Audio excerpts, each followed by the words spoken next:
We have reached the midway point of this college football season. I figured this is perfect timing for me to reveal my first college football playoff projections of this season. If you disagree, leave yours down in the comment section because I got to see what makes me an idiot and what makes you a genius. And we're going to start off with my top four teams. Alabama is at one because I believe that Alabama has the best resume in the country. They have 3 ranked wins against quality opponents. Vandy currently is a 2.5-point favorite against LSU this week. Yes, you heard that right.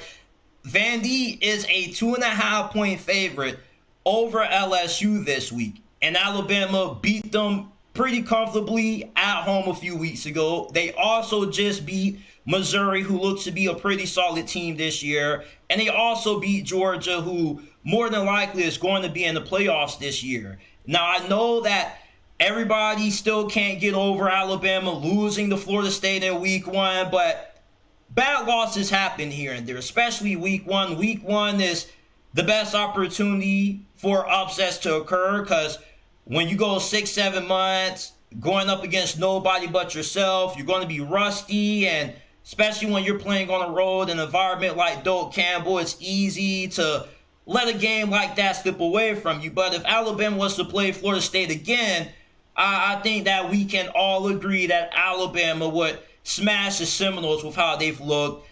Miami, if we're not going off resume, we're just going off eye test. Miami, you can make an argument that they deserve to be the number 1 team in the country because they beat what looks to be a pretty solid Notre Dame team. Although I don't know if Notre Dame will be a playoff team this year. They should at least be a top 25 team. USF probably would be the G5 representative.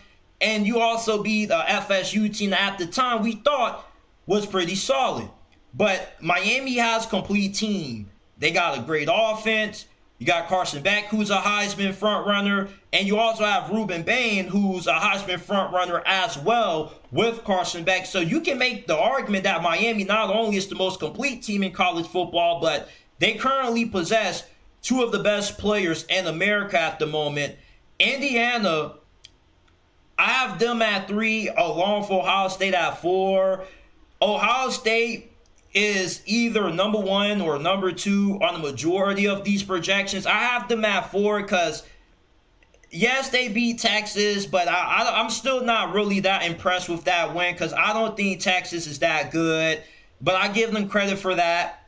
And I also give them credit for beating Illinois. Indiana, though, they share a common opponent with Ohio State, which is Illinois. And Indiana put a 60 burger on Illinois.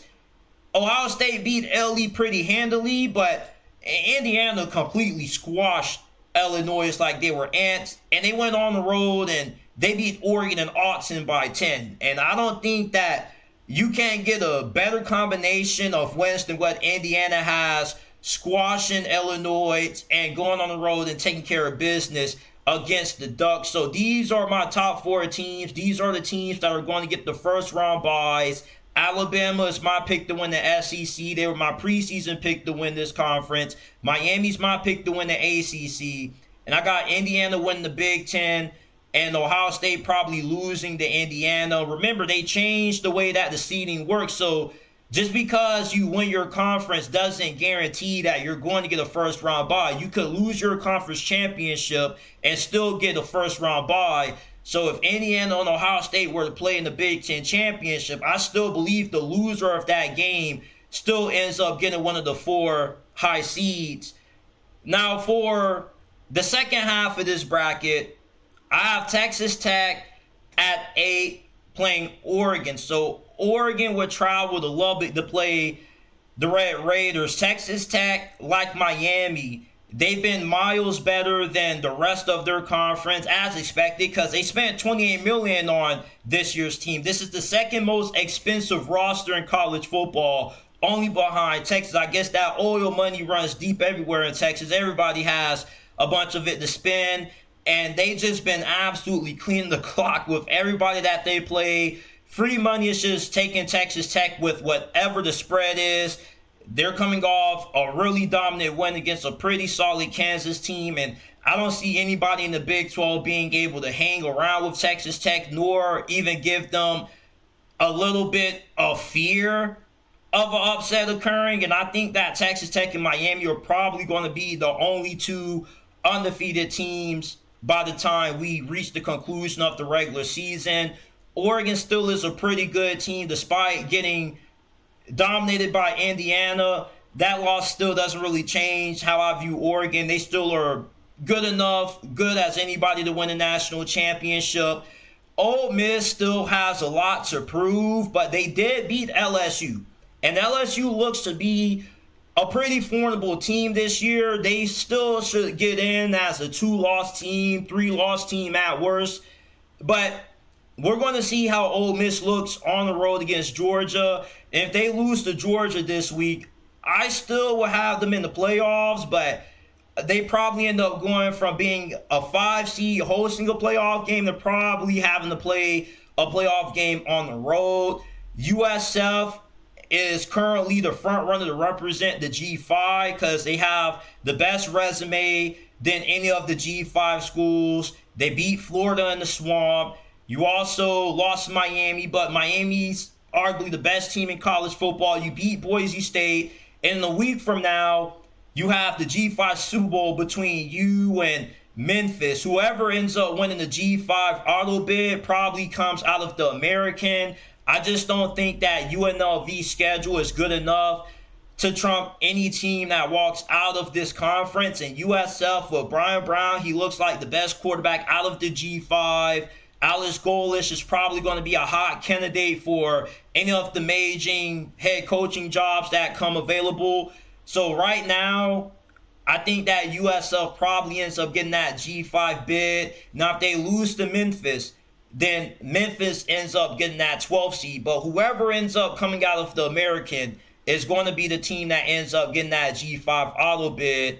Now, for the second half of my CFP projection bracket, I got Georgia hosting a home game at LSU. Now, LSU is a 2.5-point underdog against Vandy.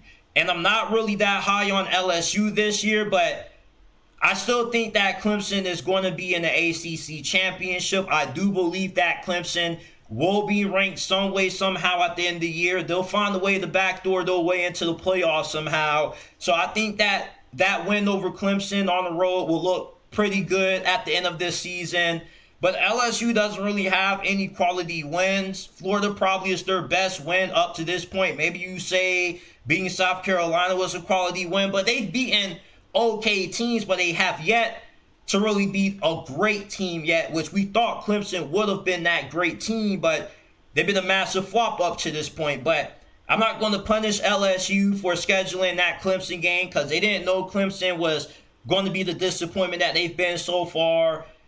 Georgia, I think with Georgia beating Tennessee, you got to have them in at 7 right now. Tennessee still is a really good team, and they play Alabama this week. And that's going to be a playoff elimination game for Tennessee. If they lose to Alabama this week, then I don't think we see Tennessee get into the playoffs because with how inflated the SEC is, you could be looking at probably 2, maybe 3 one-loss SEC teams or a bunch of 2-loss SEC teams that have better marquee wins than what Tennessee does. And that's the thing with Tennessee.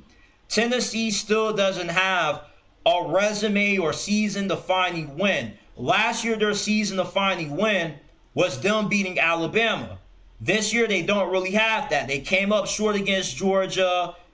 And if you're unable to beat Alabama, you go 0-2 from that point on. Then that means that you have to beat Vandy. And Vandy probably is going to be the only quality team that you're going to have to use as a resume builder to get into the playoffs. Now, Texas A&M, I'll be hard-pressed right now not to tell you guys that A&M doesn't look like the second-best team in the SEC right now. I'm still going to go with Georgia, but A&M has looked really scary. Their defense is playing phenomenal. Marshall Reed looks like a Heisman Trophy contender. His deep ball accuracy has improved dramatically over these last couple of weeks. A&M, they can beat you running the football, and they can beat you throwing the football through the air. There's a bunch of different ways that A&M can beat you.